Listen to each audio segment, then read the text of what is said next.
চলতি জুন মাসে দেশের বিভিন্ন অঞ্চলে স্বাভাবিকের তুলনায় বেশি তাপমাত্রা অনুভূত হতে পারে। একই সঙ্গে মাস জুড়ে ২-৩ দফা মৃদু থেকে মাঝারি তাপপ্রবাহ বয়ে যাওয়ার আশঙ্কার কথা জানিয়েছে আবহাওয়া অধিদপ্তর। কিছু এলাকায় তাপমাত্রা ৪০ ডিগ্রি সেলসিয়াসের কাছাকাছি পৌঁছাতে পারে বলে সতর্ক করা হয়েছে। গতকাল সোমবার রাতে প্রকাশিত জুন মাসের দীর্ঘমেয়াদী আবহাওয়া পূর্বাভাসে আবহাওয়া অধিদপ্তর জানিয়েছে, এ মাসে দেশের স্বাভাবিকের তুলনায় কম বৃষ্টিপাত হতে পারে। ফলে দিন ও রাতে তাপমাত্রা স্বাভাবিকের চেয়ে বেশি থাকার আশঙ্কা রয়েছে।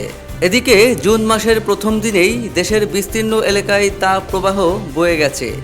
আবহাওয়া অধিদপ্তরের তথ্য অনুযায়ী টাঙ্গাইল, ফরিদপুর, নরসিংদী, গোপালগঞ্জ, ময়মনসিংহ, চাঁদপুর, বরিশাল, ভোলাসহ রাজশাহী বিভাগের ৮ জেলা, রংপুর বিভাগের ৮ জেলা ও খুলনা বিভাগের ১০ জেলাসহ মোট ৩৪ জেলার ওপর দিয়ে মৃদু তাপপ্রবাহ বয়ে যাচ্ছে।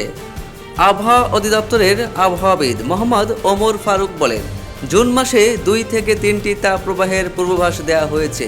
এর মধ্যে বর্তমানে চলমান তাপপ্রবাহ অন্তর্ভুক্ত রয়েছে। মাস জুড়ে দেশের বিভিন্ন অঞ্চলে বিচ্ছিন্নভাবে একাধিকবার তাপপ্রবাহ দেখা দিতে পারে।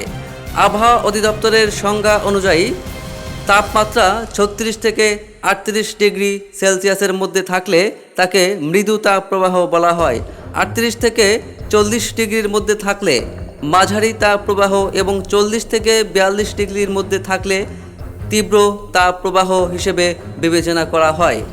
তাপমাত্রা ৪২ ডিগ্রি সেলসিয়াস অতিক্রম করলে তাকে অতি তীব্র তাপপ্রবাহ বলা হয়। আবহাওয়াবিদরা বলছেন, জুন মাস সাধারণত বর্ষা মৌসুমের সূচনাকাল হলেও এবার বৃষ্টিপাত তুলনামূলক কম হতে পারে। ফলে গরমের তীব্রতা দীর্ঘস্থায়ী হওয়ার আশঙ্কা রয়েছে।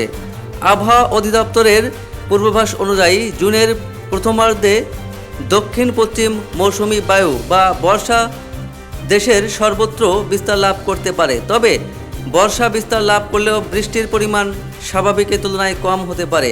এ কারণে বর্ষা মৌসুমের মধ্যেও তাপমাত্রা তুলনামূলক বেশি থাকার আশঙ্কা রয়েছে।